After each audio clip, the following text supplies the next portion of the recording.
All right, so welcome back to another episode of Scroll Sessions. Today I've got Megan Prince with me, and I'm super excited to talk with her. We're going to dive all into the world of high-stakes revenue generation. She is a legend in the Utah sales community, I feel like, and on LinkedIn, and definitely a champion for women in sales. She's also a renowned leader in building world-class revenue organizations and starting all the way as an SDR at Weave, going all the way to executive VP of sales within about 6 years. And she's spearheaded teams that have generated hundreds of millions of dollars. She's now the CRO at Zeni, and her accolades include earning some of Utah's top business 20 in their 20s, earning business professionals top 30 in their 30s for Business Elite, and then numerous other awards that underscore her leadership and success. Today, Megan's going to share some of her insights on driving growth, the importance for focusing on inputs for her sales team to achieve the massive outputs that she has, and how to foster a winning team culture in today's competitive business sales landscape. So I'm excited to talk to you, Megan. I'm excited to talk to you too, Dan. Thank you for having me. Yeah, of course. And thanks for driving all the way up here. I know it's an hour. Such a long ride. I know. I feel like everybody in Utah County, though, always says, like, is this in Idaho? Everybody's like, I've never been to Kaysville before. I thought we were in Idaho. Yeah. We're not? No, it's another hour. It's another hour. Okay, all right. To get to Idaho. But tell me about how you started in sales. 7-8 years ago, maybe shorter than that? Oh, it seems like so much longer than that. It's been about 12 years. Okay, 12 years. Okay. Oh yeah, 12 years. So I feel like with most people, they don't plan on ending up in sales. Yeah. And I always like to say it was an accident. I don't know how I got here, honestly, but we'll work backwards. I'll walk through that. So I went to Utah State to actually study art. Okay. And one summer, I had broken up with my boyfriend, mutual breakup at the time. Okay.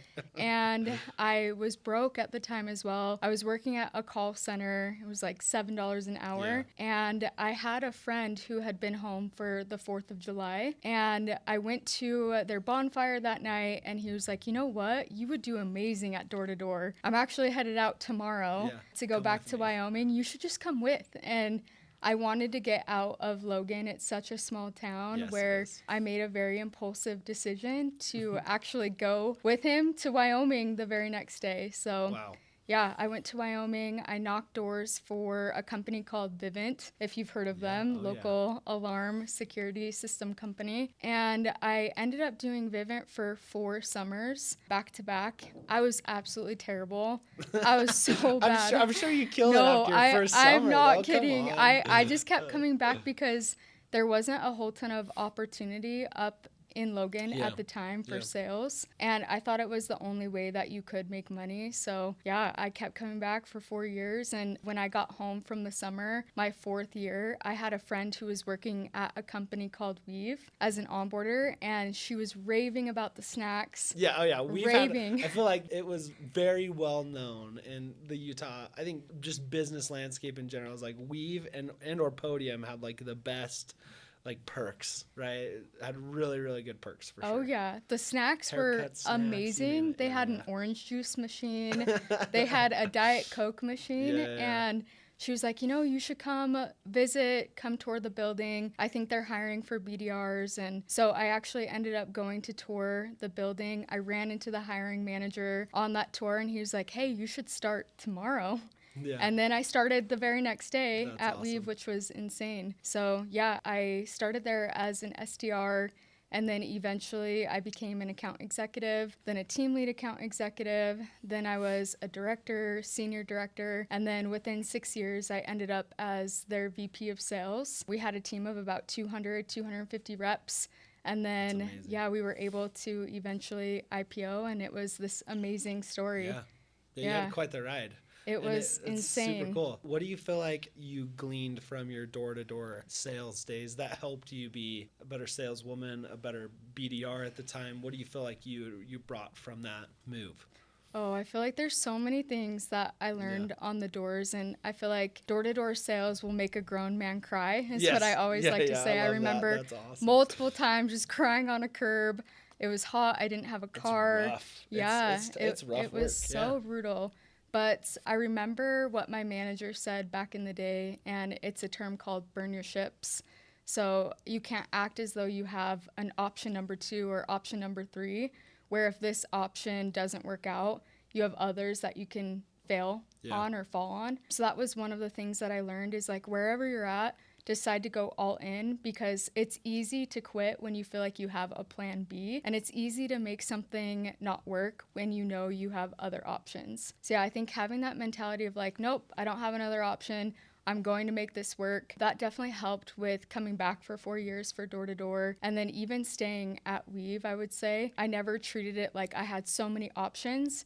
I feel like I was just so focused on being the best that I could be in my current role, where there was that natural progression. One other thing that I had a manager say to me, his name was Cody Babel, actually, over at Vivint, is I was having a terrible time on the doors one day, and I was at a 0 on the board. Everybody else had 1 deal in, and he texted me and he was like, Megan, I need you to be the badass that I know you are. I need you to live up to your damn potential. Are you going to or not?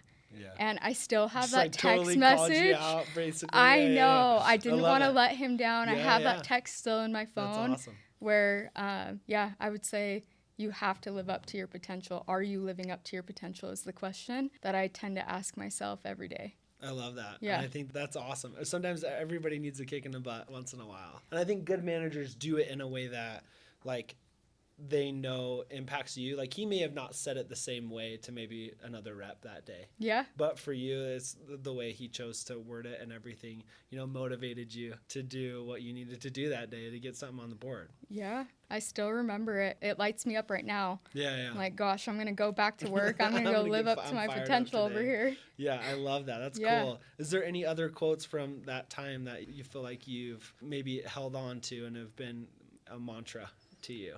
There's another one, and it goes something along the lines of, when you want to succeed as much as you want to breathe, then you will be successful. Love that. And I feel like oftentimes we think we want to succeed, but we're not willing to do what it takes to succeed. Yeah. And so I revisit that almost on a monthly basis, where I'm like, how bad do I really want it? I'm saying I want it, but do my actions align with my words?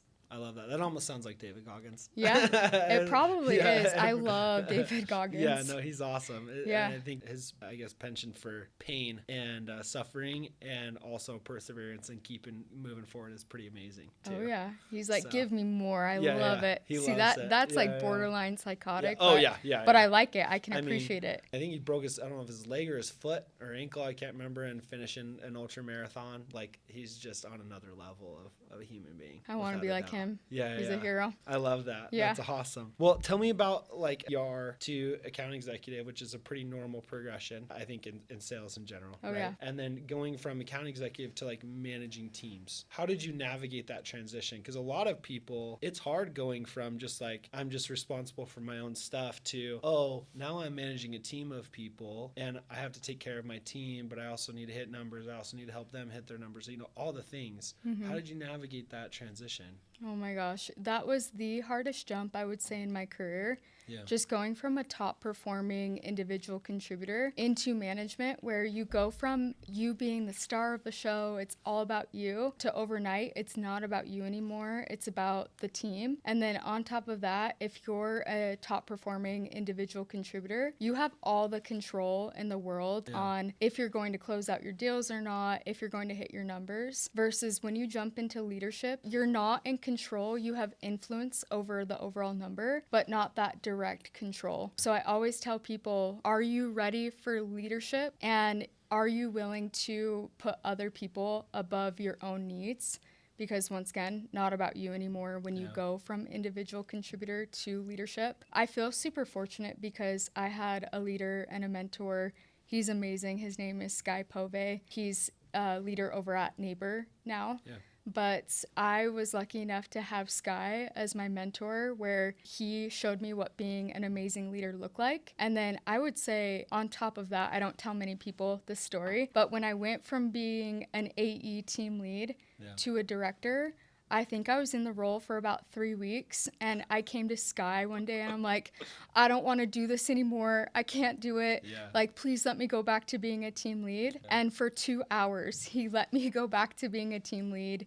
He called me later that night after our conversation. He's like, you're too damn good at what you do. I'm not going to let you go back to being a team lead. You got this. Let's figure it out together. Yeah, he saw the potential in you. Yeah, I feel super lucky that I had a leader who saw that potential and helped me develop it. Outside of you gave a little advice in there, what other advice would you give people that are jumping into leadership roles, maybe for the first time? Yeah, I would say focusing on the process instead of the actual result or the outcome is what you should be obsessed with. I think where I see new leaders fail is they're obsessed with the outcome, so the final number of did we get to our revenue target, did we get to our demo set target, our demo complete target, versus focusing on the process to get there. So as an example, if you're a BDR and you're so obsessed with getting that demo complete, well, how many dials does it take you to get one demo complete?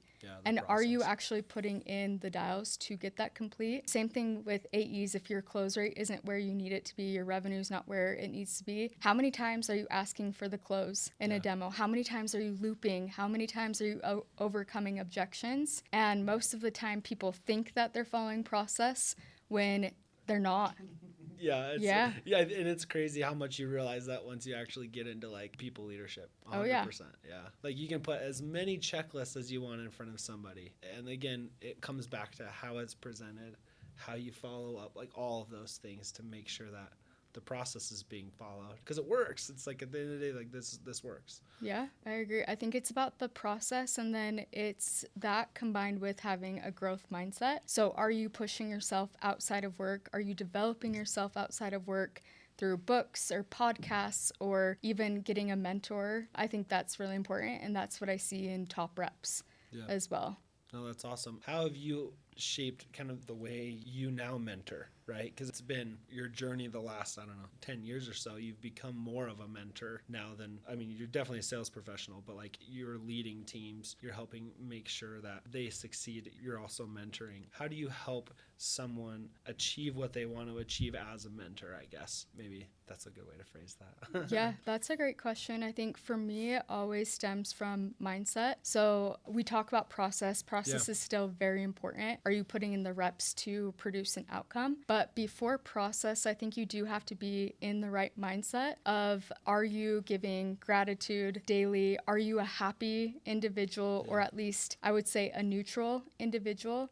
The reason why I say that, and I say it starts with mindset, is if you're unhappy, most people do not want to buy from an unhappy person. Yes. Think about yourself. Do you want to buy from somebody who's just miserable and hates their life, or do you want to run away from that person as soon as you come across them? And so I think for me, it starts with mindset of, okay, how do we get into the highest level of feeling authentic to who you are, feeling that love, that joy, that freedom, appreciation, and then how do you work process into that after you've achieved the feeling of feeling good overall? Yeah, so I think every single day is an opportunity to reset your mindset, and it takes a lot of work to be in those top tiers of joy, appreciation, gratitude, love, authenticity, but what sucks even more is not working and developing yourself, and you find yourself in like a downward spiral of blame, anger, resentment, shame. Yep, I think there's a lot of that comes with sales.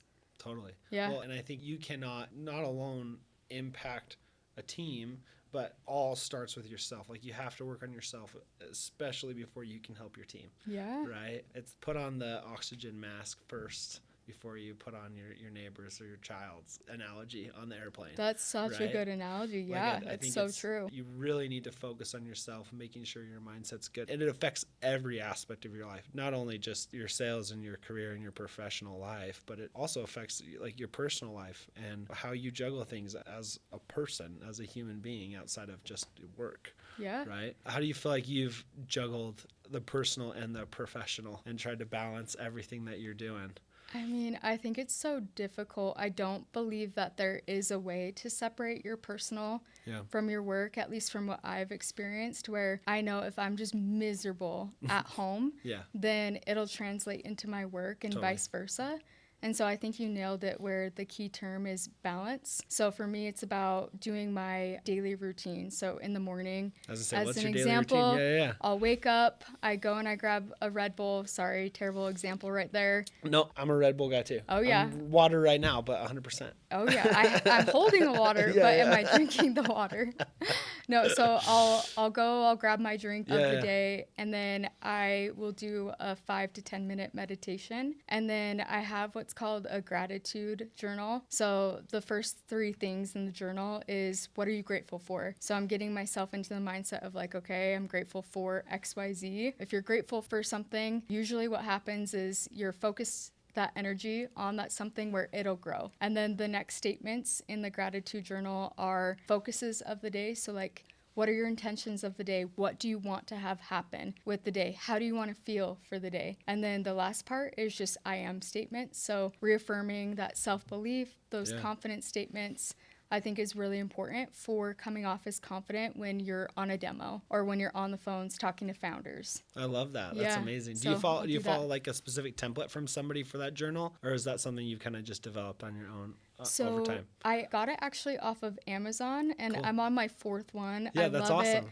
I purchased them as gifts. They're perfect for Christmas, but yeah, it's just the gratitude journal off of Amazon. Cool. Yeah, I love that. It's so amazing. When did you start doing it, and what were kind of maybe some of the immediate impacts you felt like came from it and actually documenting that every day? So I started doing this actually as an account executive, and at the time over at Weave there were 90 AEs. I was going into my 2nd year being an AE, and I really wanted to be a top individual contributor. Yeah. And I had heard it on a podcast somewhere about gratitude journaling and how whatever you're thankful for, usually if you write that down, it amplifies in your life. Yeah. And so originally I was just like, that sounds nice. I need to switch up.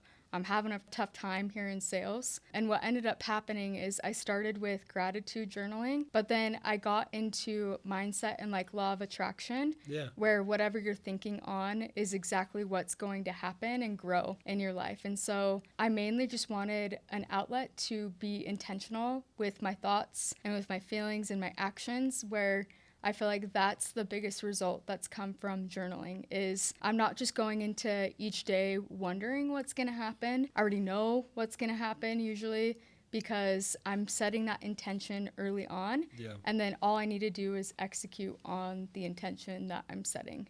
Yeah. Most people just don't have a daily path. Yeah, they just don't have something to execute that's consistent. Yeah. And especially something that I think is as deep and as impactful as something like a gratitude journal or journaling in general. I think a lot of people struggle with writing in general, let alone writing their own thoughts and feelings and how they're feeling about themselves at the end of the day, right? So I think that's awesome that you've made it a habit to do that, and it's obviously made a huge impact in your life. So that's fantastic. How is managing going from where you were at Weave and now jumping into Zeni, and kind of maybe talk us through the different kinds of cultures that were at these two companies? Because I feel like there's a different culture that's at Zeni from what I see from the outside, from what I also saw at Weave, right? And how you've kind of managed that jump, especially in a leadership position. Yeah, so I would say 2 very different phases of businesses, where when I ended my time at Weave, at that time we were a public company. Yeah. So we were public for a couple of months, where they had done such an amazing job of employee first mentality. And I would say what I noticed at Weave is through each round of funding, it seemed like there was a new culture that developed. But yeah, I absolutely loved my time at Weave. I feel like towards the end, it just wasn't a fit for me as far as my personal values and what I was looking for in that next phase of life. So I ended up landing at Zeni, where I would say very, very different culture. It's more, I would say, of a builder's mentality right now. We're a Series B company. Yeah, back in kind of the startup mentality a little bit. Yes, back in the startup mentality. You're a little bit grittier. You don't have as many resources. You're able to move a lot quicker and pivot fast as a team. And I feel like that's one thing I absolutely love about Zeni is the founders have this incredible vision of taking over anything and everything related to FinOps. startups and finance for startups. So I would say makes it fun too. Yeah, it just makes it so fun feeling like you're building something and you're a part of something, which I definitely felt that at Weave, like Series A, Series B. But as it got bigger, I would say the vision was just more defined and you couldn't pivot as quickly. The more heads that you have, it's harder to pivot. Oh yeah, it makes it way more difficult. Yeah, you said at one point the team was like 200 reps, right? Yeah, it got to 200 reps, 900 people in the company. But yeah, I would say lots of amazing similarities. The founders care deeply about the employees, and I feel like when it comes to our team, it feels like everybody knows each other so well, where that there is that family somewhat mentality. I know you're not supposed to say anybody's a family, but it seems like everybody just really cares. They want each other to succeed, and it's an amazing company to be a part of. No, that's awesome. I think that it's a huge difference when you're working either for somebody or with somebody that actually cares about you first, and then 2, about what they're doing, and then 3, that they themselves also want to be successful, because that's a team that you want to be a part of. I think I count myself super lucky because I feel like that's how our team is at Scroll. We have very little attrition, and we have an amazing team that does some days feels like family a little bit. You spend more time with them than you do sometimes your own family. It's so true. And so hopefully you like and you're motivated by the people that you work with and for. Maybe what advice would you give somebody that is maybe looking for that kind of culture? What advice would you give them to maybe move from where they're at? Yeah, I would say if you're looking for a company that has growth opportunity and cares about each other, and you're able to move quickly, you can pivot fast, you're building something, you feel a part of a bigger vision other than yourself, I would first ask myself, am I that? Because you usually attract whatever you are. So what am I doing, I guess, to grow and develop myself outside of work is the question that I have. Am I being a positive influence to those around me? Am I uplifting other people? Am I helping other people? And if you are doing all those things, then I think it'll be easy to land somewhere that's offering those same exact things like a Zeni. I think sometimes where people run into problems finding a company like that is when they themselves are not practicing what they want. So there's just this quote, it's be the energy that you want to attract. And so are you a caring individual? Are you growing and developing yourself? Do you want to grow? Are you uplifting those around you? The answer is yes, you're going to land somewhere very easily. That is all of those things as well. I love that. And I think be specific, right? Yeah. Whether you get laid off, whether you're just starting in your career, or whether you want to position your career for the betterment of yourself and maybe your family, like it all starts with being very specific about what you want. It's so true. It's just that intentional. Yeah, being intentional and writing it down and making sure you're fostering your network, your connections as well to help you get there. I love that. Yeah. Maybe to pivot our conversation a little bit, I feel like you're unique for sure in your position as I feel like a woman, and with your path and your sales career. I feel like it's a little bit unique in Utah. What, if any, have been any challenges that you've faced being kind of a VP executive of sales as a woman in Utah, or maybe even now as the CRO at Zeni? Or maybe you haven't faced any, but do you have any stories that you could share for maybe your past experiences? Yeah, I would say something that's hard for me, and I would say women specifically at times, is to speak up. And I was really lucky, once again, having mentors that pushed me to speak up. I remember multiple times in multiple meetings, Sky would actually kick me under the table and he'd be like, say something.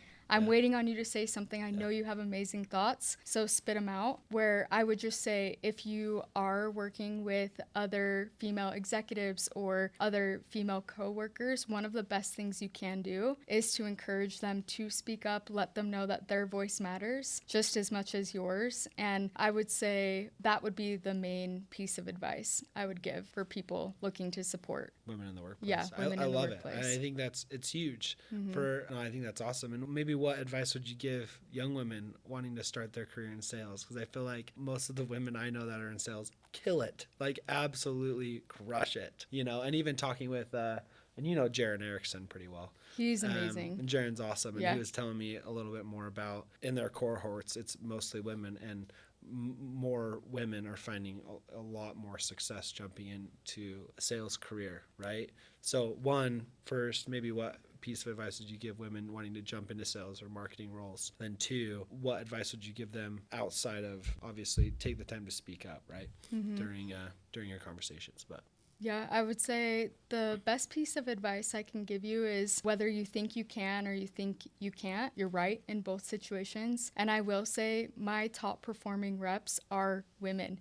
They absolutely crush it. And most of the time, women feel like they have to be 100% capable of something before even applying, versus typical studies say if a man feels he's 60, 70% qualified, he's like, okay, I'm going to shoot my shot. Let's go for it. So I would say with women, you can be whoever and whatever you want to be. It really is up to you. And there are so many amazing support systems, I would say, here in Utah, Sales Dojo being one of them, Jaron Erickson, amazing, where he's fostering that growth specifically for women in sales. So yeah, I would say if you think you can, you got this, I'm here for you. Reach out to me on LinkedIn. I'm always a support system as well.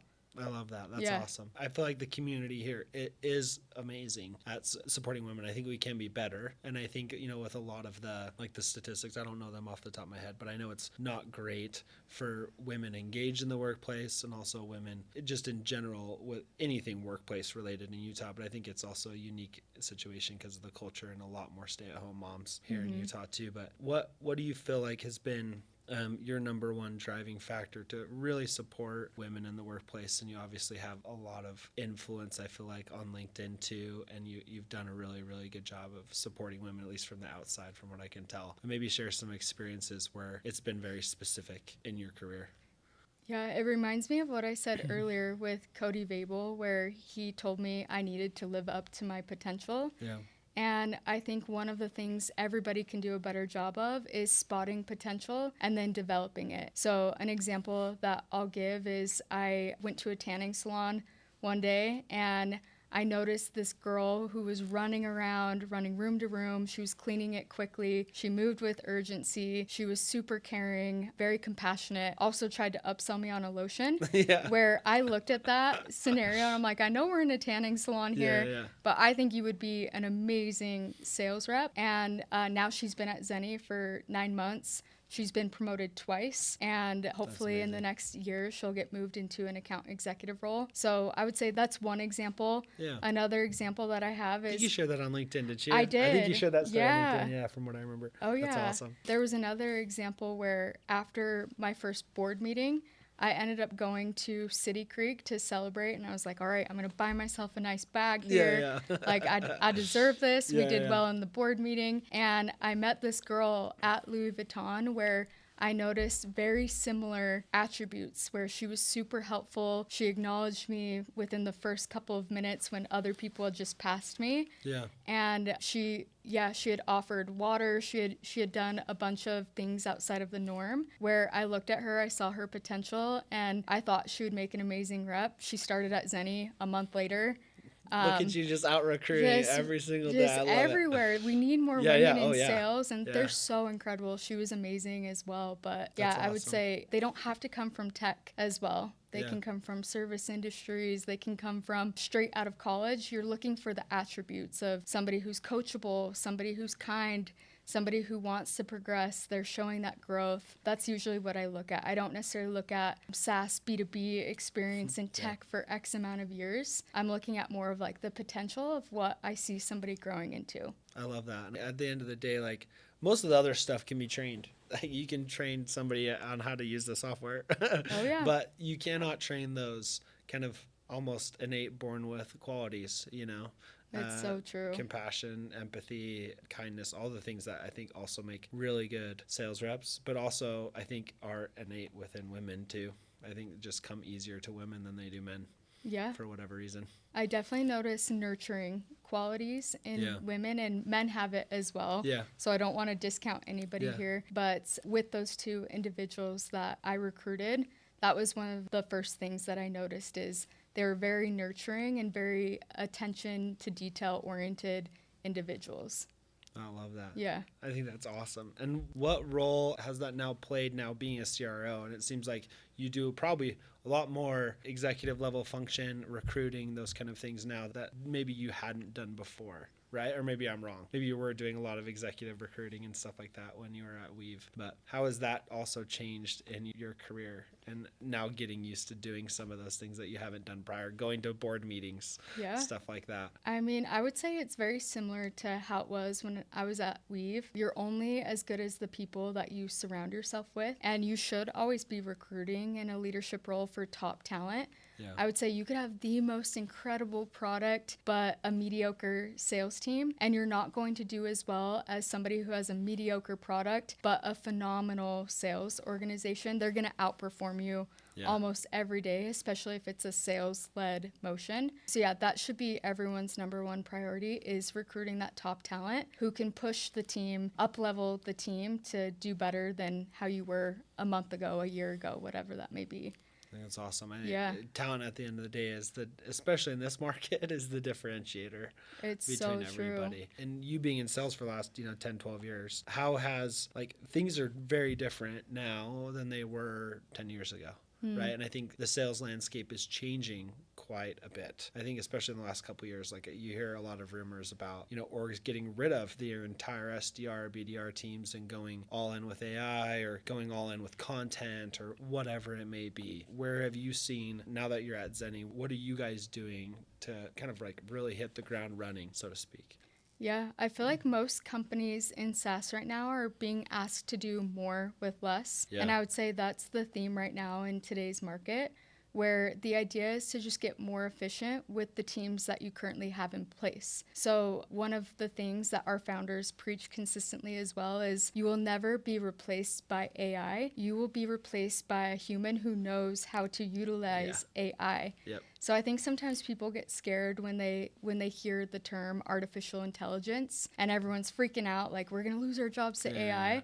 When in all reality is we should be leveraging AI to be more productive and efficient with our time.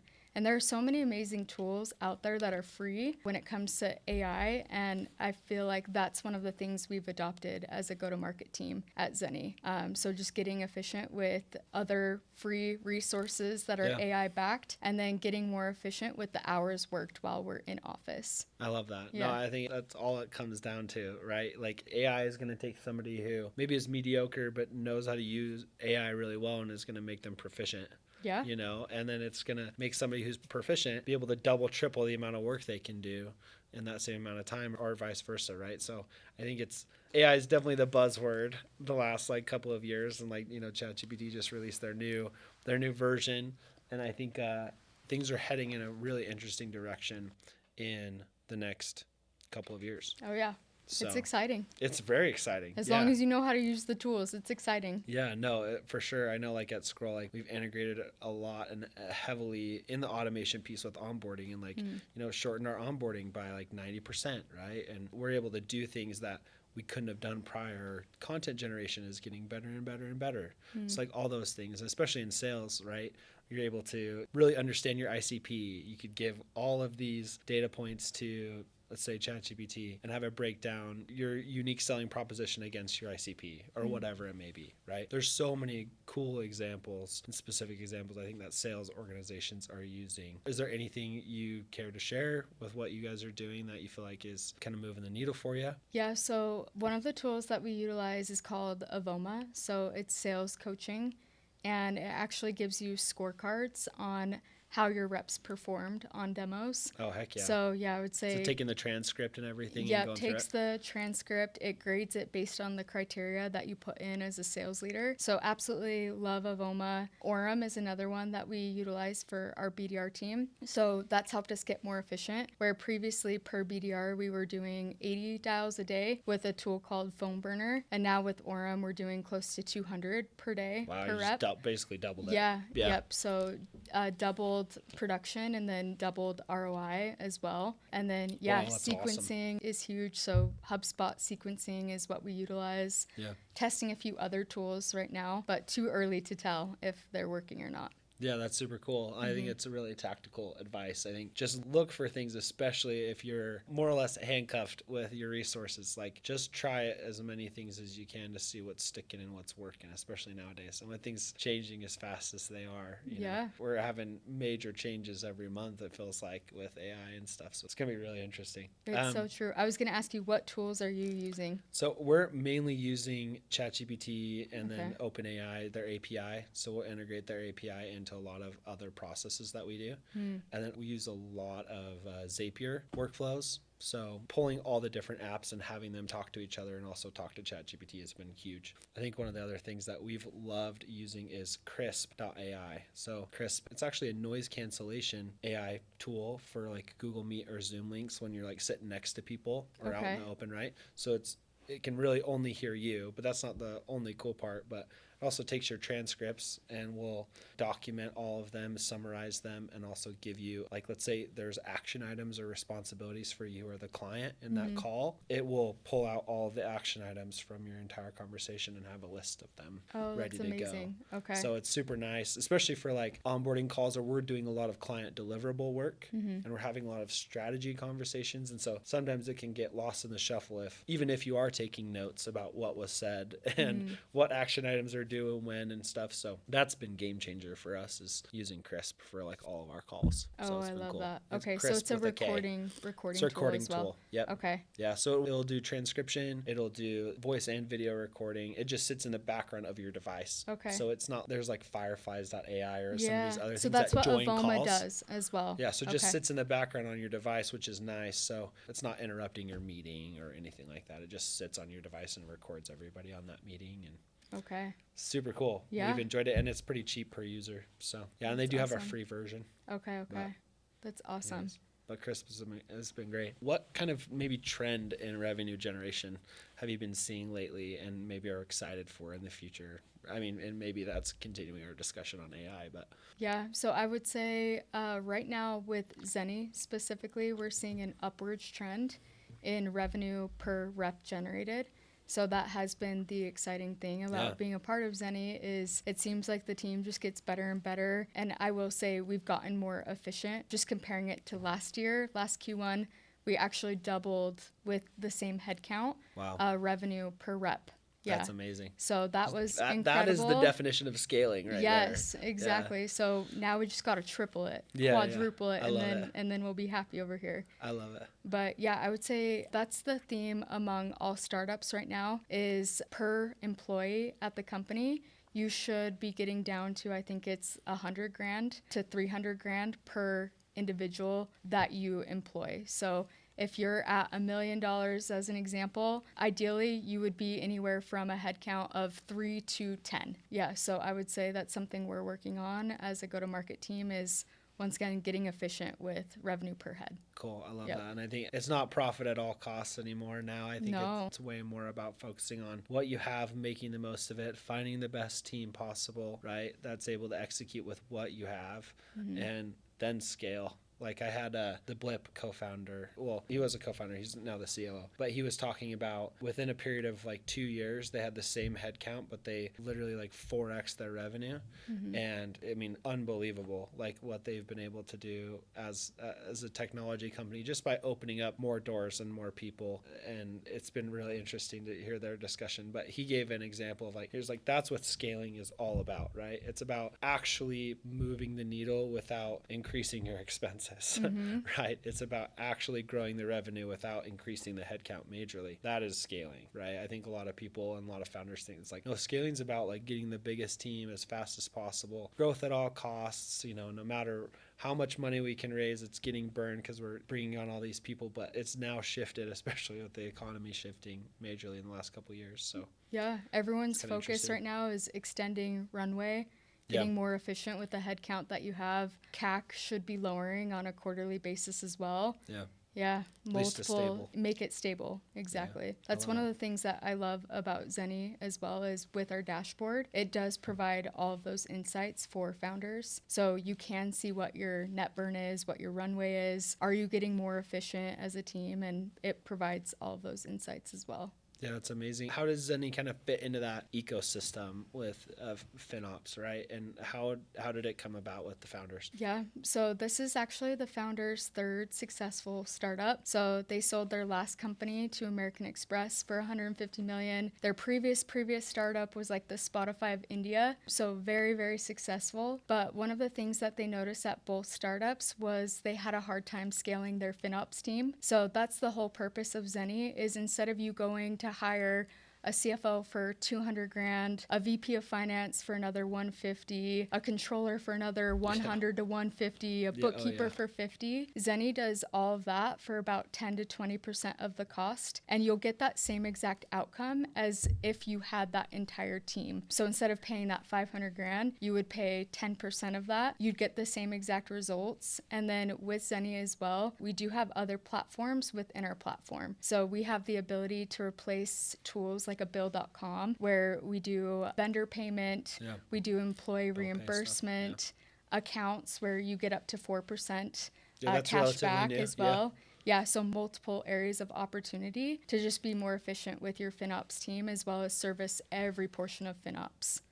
That's amazing. Yeah. That's super cool. I know. It's such a good company. No, I think it's been awesome seeing what you guys have done also on LinkedIn too, because I feel like even in the last like year or two, I feel like we see it everywhere in Utah at least, which is good.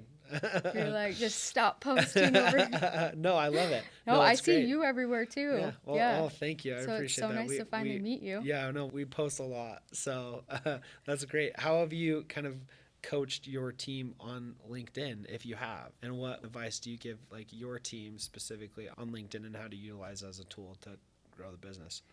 So something that's important just for our team in general is having the mindset of actually helping people versus coming off as sales reps. Yeah. I think most people hate sales reps, like included. myself included. In my DMs? Yes, where I'm just like, I have me? 500 DMs right now from BDRs, AEs, and I think the ones that really stand out are the people that are offering value and they're trying to help. So they're coming off as more of a consultant versus a sales rep, and coming off as more like, hey, I want to help you succeed. Yeah, versus I want something from you. So that's what I always tell my team is like, people can feel your energy. What energy are you giving? Are you giving the energy of like, let me take something from you, or let me help you with something? And that's how I feel everybody should go into LinkedIn each day, is what value are you actually providing? And are you seeking to get something out of somebody, or do you genuinely care about that person? So yeah, whatever you can do to get yourself to care about that person. I think at the end of the day, we're all people. We all have feelings. Yeah, we all want to do what's in the best interest of the team, as well as, at times ourselves. And so how can you tap into that? No, I love that. I think that's huge. And it'll make you stand out for sure amongst the sea of DMs on LinkedIn that don't provide value, or, hey, I saw this. Can you hop on a demo or whatever it is, right? So I think, giving that value is huge, and being specific about it. And then following up, right? I think a lot of people also forget like how many times you actually have to follow up with somebody. I think people are like, oh, they'll get bugged or annoyed. It's like, you have no idea. You don't even know if they've even seen the message or not, you know? So there's that piece too. But I think it's been cool just to see, I think, what you guys have done with your teams on LinkedIn, because I think it's a very underutilized platform for a lot of organizations, whether it be on the content side, whether it be on the prospecting side, or whatever it may be. Like, it's still underutilized, and it's still an amazing tool that can move the needle for organizations. It's been so helpful for our team. We've seen a lot of growth from LinkedIn. Yeah, that's cool. I love it. Well, maybe to wrap up with like just a couple other kind of last questions. I think looking forward, what are some of your maybe long-term goals with Zeni and your team that you want to share? Yeah, I would just say in general, I want to help people as much as I possibly can. And it's that same sentiment of earlier, where I want to seek to provide value, and then we'll become valuable. So I think every single day we're just going into the day thinking, okay, what can I do to better myself as a human being? And then how can I actually help founders out there? So that's just the focus every single day, is what can we do to be better individuals? And then how can we help? I love that. Yeah. How do you structure like a normal reps day? Is there, you feel like after, your 10 years, there's like an ideal way to organize, structure the tactics of a sales reps day? I definitely do. So we have two different roles on the team. We have AE and then BDR. So with BDRs, it's about the dials, it's about the conversations that you're having. So we do power hours each day. There are 2 sessions for the BDR team where everybody's hunkered down and they're dialing as many people as possible, having as many conversations as possible. And then once again, seeking to provide value and to actually help people, I think is the primary mindset. And then for our AEs as well, we do have dial blocks where if they're not on demos, they'll join the BDRs. Yeah. And then I would say that self-coaching tool as well as team coaching. So Avoma, we have a daily practice of reviewing calls, giving critiques on calls, following a very specific sales structure and methodology as well. So just, actually inspecting what we preach on, I think is important. I love that. Yeah. You have to look back. Like you have to review it. That's the only way you're going to improve. Yeah. Right? And not only looking back at yourself, but I think you mentioned a critical piece, which is also getting critical feedback from your peers as well as your leadership, right? Like you need the combination of all those things in order to really actually move forward. It's so true. If you're not getting feedback, it's going to be difficult to know where you can improve. 100%. And you want feedback from everybody, not just the people that you know are going to say nice things. Sometimes you need a kick in the pants. Yeah. I love that. That's awesome. I guess maybe my last question, with your expertise in revenue generation, what do you feel like is the number one thing that you can give or advice you can give to either other sales reps, VPs, executives, or even founders to move the needle when it comes to sales figures? Yeah, so a couple of things. So beginning with that mindset, making sure you're checking yourself every single day, making sure you're going into the day with intention and purpose, as well as having that positive mindset. If you don't have that first piece, then it's going to be difficult to see revenue come through if you're absolutely miserable. So it's like what you said earlier with putting on your own oxygen mask and then you can help the kids. So that's the first piece. And then the second piece is becoming obsessed with process. So becoming obsessed with the steps that it takes to get the revenue generation that you're looking for. So I think oftentimes people have it backwards, where they're looking at the end result instead of the leading KPIs of, did I do enough dials? Did I download enough prospects? Did I put in the effort to actually achieve the result? I love that. I think that's key at the end of the day. And also really work on your product market fit. It's so true. You need to make sure that you're actually selling something that makes sense for the market and the market's big enough. That people actually need. And you bring up such a good point where sometimes there's not that product market fit. And so learning to pivot quickly and improve on your product, what the market is asking for, is important. Yeah, no, totally. I love it. Well, Megan, I super appreciate the time today. It's been fun chatting with you, and I'm excited for what's next for Zeni and for you. And thank you for just being on today. Where can people interact with you or find you or get in touch with you? Yes, add me on LinkedIn, DM me. I will get to you. As long as it's not a sales pitch. I'm just kidding. I will respond. But and just critique the sales pitch. You can find me there. If you sales pitch, DM Megan Prince. She will critique you on it. No. I love it. Oh, well, thank you, Megan. Appreciate it. Dan. It was so awesome speaking with you. Oh, good. I'm glad. Okay, that's a wrap. Appreciate it. All right. Okay.